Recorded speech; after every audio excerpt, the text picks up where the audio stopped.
샬롬. 오늘도 말씀과 함께 동행하는 하루 되기를 소망합니다. 생명의 주관자이신 하나님, 오늘도 저희를 주님의 잔치에 불러주시니 감사합니다. 여인의 간절함으로 주님의 옷자락을 붙잡게 하시고 죽음조차 이기시는 생명의 주님의 권능으로 우리를 생명의 길로 인도하여 주시옵소서. 예수님의 이름으로 기도드립니다. 아멘. 하나님의 말씀 함께 보겠습니다. 오늘 우리에게 주신 하나님의 말씀은 마태복음 9장 14절부터 26절까지 말씀입니다. 주님 감사합니다. 14절부터 15절까지 말씀을 제가 봉독합니다. 그때에 요한의 제자들이 예수께 나와 이르되 우리와 바리새인들은 금식하는데 어찌하여 당신의 제자들은 금식하지 아니하나이까? 예수께서 그들에게 이르시되 혼인집 손님들이 신랑과 함께 있을 동안에 슬퍼할 수 있느냐? 그러나 신랑을 빼앗길 날이 이르리니 그때에는 금식할 것이니라. 아멘. 성도님들이 생각하시는 신앙생활의 이미지는 어떤 그림입니까? 많은 성도님들이 엄숙하고 무겁고 무언가 지켜야 할 규칙들이 많은 그런 의무의 기록들, 그런 의무의 목록을 신앙생활이라고 생각하고 계시진 않으신지요? 날마다 가슴 뛰고 날마다 생명력 넘치고 기쁨 가득한 그런 생명의 축제, 이 모습이 우리의 신앙생활이기를 축복합니다. 오늘 말씀은 옛 질서 율법과 새 질서 예수님의 복음, 이 두 율법이 정면으로 충돌하는 현장입니다. 당시 종교 지도자들 그리고 세례요한의 제자들은 신앙의 척도를 금식과 애통에 두었습니다. 그들의 종교는 거룩해 보일지 모르지만 마치 장례식장에 머물러 있는 것처럼 보이는 상황이지요. 그런 상황 속에서 예수님이 등장하셨습니다. 그분은 세리와 죄인들, 그들과 함께 식사하셨습니다. 먹고 마시며 웃었습니다. 그래서 사람들은 당황했습니다. 어떻게 메시아가 저렇게 가벼울 수 있을까? 오늘 말씀은 이 질문에 대한 예수님의 답변입니다. 예수님은 우리가 붙들고 있는 낡은 고정관념을 깨뜨리고 그 자리에 폭발적인 생명력을 말씀하고 계십니다. 14절에 요한의 제자들이 예수님께 따져 묻습니다. 그때 요한의 제자들이 예수께 나와 이르되 우리와 바리새인들은 금식하는데 어찌하여 당신의 제자들은 금식하지 아니하나이까? 이 질문 속에는 자부심과 정죄가 섞여 있는 질문입니다. 우리는 이렇게 철저하게 경건한 모습을 지키고 있는데 당신들은 어떻게 그렇게 세속적입니까? 라고 이야기하는 것이지요. 이에 예수님은 놀라운 비유로 이야기하십니다. 15절 말씀입니다. 예수께서 그들에게 이르시되 혼인집 손님들이 신랑과 함께 있을 동안에 슬퍼할 수 있느냐? 그러나 신랑을 빼앗길 날이 이르리니 그때에는 금식할 것이니라. 혼인집 손님들이 신랑과 함께 있을 동안에는 슬퍼하는 것이 아니라 말씀하고 있습니다. 예수님 스스로를 신랑이라 이야기하고 계십니다. 구약 성경에서 호세아나 예레미야를 보면 하나님은 이스라엘의 남편으로 등장하십니다. 때문에 예수님은 자신 하나님이시라고 말씀하고 계시고 지금은 하나님과 백성이 만나는 그 역사적인 순간 이 혼인잔치가 열렸다라고 말씀하고 있는 것입니다. 잔치집에서 금식하는 것, 우는 것, 그것은 경건의 모습이 아니라 오히려 주인에 대한 모독이 되는 것이지요. 복음의 본질, 율법을 지키는 비장함이 아니라 신랑 되신 그 예수님과 더불어 함께 기뻐하는 은혜가, 그 축제가 참 복음의 모습인 것이지요. 예수님은 이 원리를 새 포도주와 낡은 가죽 부대로 비유를 드십니다. 팔레스타인 지역에서 갓 담근 새 포도주는 발효가 진행되면서 강력한 가스를 내뿜게 됩니다. 그리고 그 팽창력은 엄청납니다. 반면 오래 써서 딱딱하게 굳어버린 낡은 가죽 부대는 그 신축성이 없어서 이 압력을 견디지 못하고 터져버리게 되는 것이지요. 여기서 낡은 부대는 유대교의 율법주의와 형식주의를 이야기하고 있습니다. 예수님의 그 생명력, 새 포도주, 인간의 낡은 율법 안에, 낡은 관습 안에 가둘 수 없는 것이지요. 종교적인 틀이나 사람들의 체면으로 가릴 수 없는 것입니다. 예수님의 그 생명력은 폭발적이기 때문입니다. 예배는 이래야 해, 신앙생활은 저래야 해 형식으로 굳어져 가는 것이 아니라 신랑 되시는 그 예수님, 그 만나는 설렘으로 참 행복한 동행하는 우리의 신앙생활 되기를 축복합니다. 예수님은 이 새 포도주의 능력을 실제 고통의 영상에서 어떻게 나타내는지 말씀해 주십니다. 한 관리의 죽은 딸을 살리러 가시는 급박한 길 위에 한 여인이 끼어듭니다. 이 여인은 12년 동안 혈루증 앓았던 여인입니다. 레위기 15장에 따르면 피를 흘리는 유출병 환자는 부정하다 이야기하지요.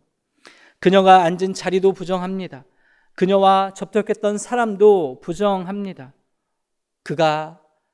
그녀가 행했던 모든 상황들, 모든 자리는 부정하게 여겨지는 것이지요. 아마도 그녀는 12년 동안 가족들과 격리되었을 것입니다. 하나님을 만나는 그 성전에도 나가지 못했을 것입니다. 사회적으로 살아있으나 죽은 자와 같이 살았던 그녀. 4380일 그녀는 매일매일 고독과 수치, 그것이 그녀의 인생이었던 것이죠. 그랬던 그녀가 군중을 뚫고 예수님의 뒤로 와서 겉옷가를 만집니다. 여기서 말하는 그 겉옷가, 헬라어로는 크라스페톤, 히브리어로 민수기 15장에 나오는 옷단, 옷수를 의미합니다. 당시 유대인들 말라기 4장 2절의 예언처럼 내 이름을 경외하는 너희에게는 공의로운 해가 떠올라서 치료하는 광선을 비추리니 라고 말씀합니다. 그리고 그 말씀을 믿고 있었습니다. 이 치료의 광선, 단어적으로 살펴보면 날개와 옷술과 같은 단어입니다. 여인은 지푸라기라도 잡는 심정이 아니라 이 예언자의 성취, 그것을 이루시는 메시아이신 예수님을 믿고 그 옷술을 붙잡은 것이지요. 율법의 상식으로 부정한 여인이 랍비를 만지면 랍비는 부정해진 그 옷을 찢고 씻어버려야 했습니다. 그러나 여기서 복음의 거룩한 역전이 일어나고 있습니다. 예수님이 오염되는 것이 아니라 예수님의 이 거룩한 능력이 여인에게로 흘러가서 오히려 그 여인의 부정을 삼켜버린 것입니다. 이것이 전염되는 거룩함입니다. 예수님은 그녀를 돌아보시며 오히려 격려하시고 위로하십니다. 딸아, 안심하라 말씀하시지요. 사회적으로 버림받은 여인이 하나님의 딸이라는 존귀한 신분으로 회복되는 순간이었습니다. 복음은 우리가 어떤 더러운 죄와 상처를 가지고 있다 할지라도 예수님과 접촉하는 그 순간 우리를 정결케 하는 능력이 있음을 믿으시기 바랍니다. 마지막으로 예수님은 관리의 집에 도착하십니다. 마태복음에서 이 관리의 딸은 방금 죽었사오나라고 기록하고 있습니다.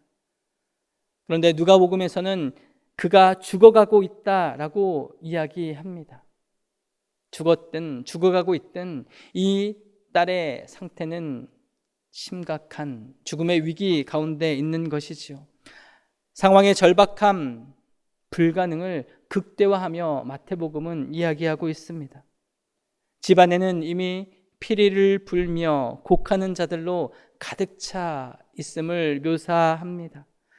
당시 장례 풍습을 따라 직업적인 애국군들이 그 자리를 차지하고 있었던 것이지요. 이미 죽음이 확정되어 있다라는 의미입니다. 그러나 예수님은 선포하십니다. 물러가라. 이 소녀는 죽은 것이 아니라 잔다 말씀하십니다. 예수님의 이 선포에 많은 사람들은 비웃습니다. 시체가 식어가고 있는데 무슨 잠이란 말인가? 그들의 이성과 경험으로 그 죽음은 끝이었기에 그들은 비웃었습니다. 하지만 생명의 창조주이신 하나님 예수님께서는 죽음은 잠시 후에 깨어날 잠, 그 잠에 불과하다 말씀하고 있습니다. 예수님은 무리들을 내어 보내시고 들어가셔서 소녀에게 손을 내밀어 주십니다. 민수기 19장에 따르면 시체를 만지는 것, 이것은 가장 큰 부정입니다. 가장 심각한 부정한 일이 되는 것이지요. 그러나 혈육증 여인 때와 마찬가지 똑같은 기적이 일어납니다. 죽음이 예수님을 더럽히지 못했습니다. 오히려 예수님의 그 생명이 죽음을 몰아냈습니다.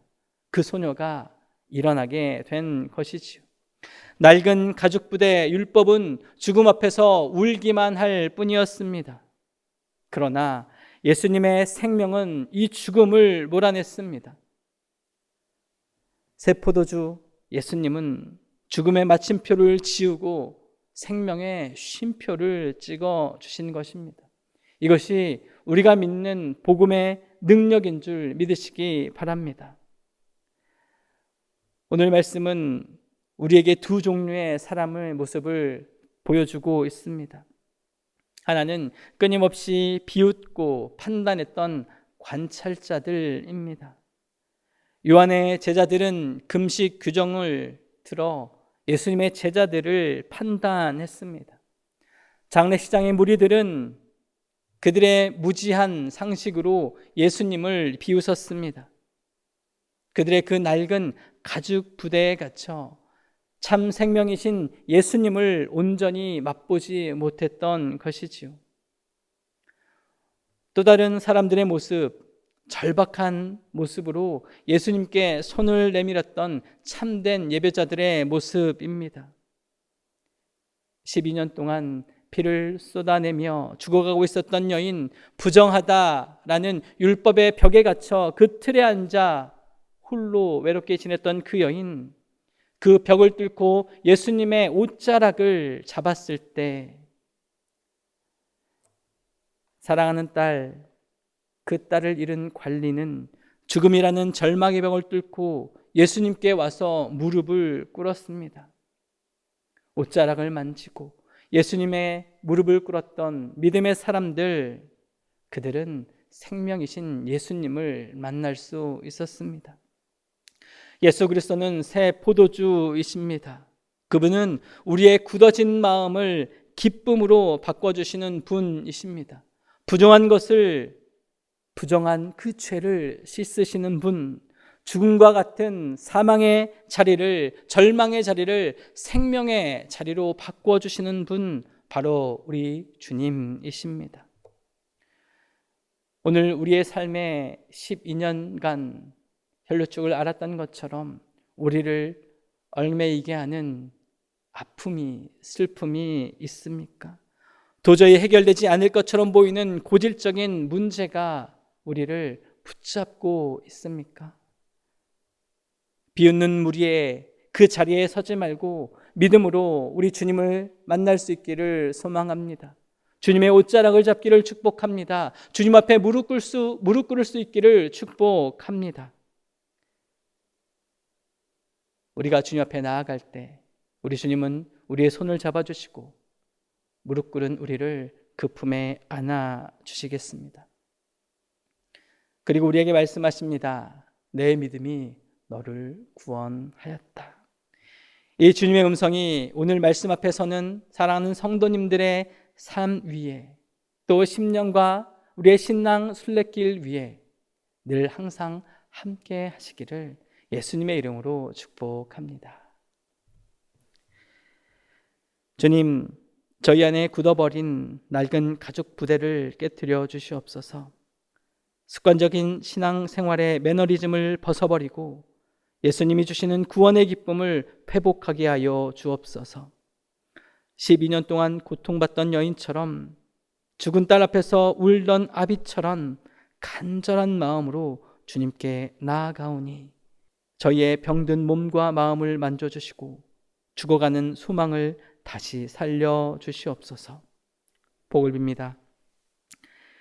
이제는 사망 권세를 깨뜨리시고 부활하신 예수 그리스도의 은혜와 우리를 자녀 삼아주시고 끝까지 사랑하시는 하나님 아버지의 크신 사랑하심과 우리 안에 거하사 거룩한 생명력으로 늘 새롭게 하시는 성령님의 교통하심이 낡은 형식을 버리고 날마다 예수 그리스도의 새 생명으로 살아가기를 소망하며 결단하는 믿음의 거룩한 백성들 머리 위에 이제부터 영원토록 함께 하시옵기를 간절히 축원하옵나이다. 아멘.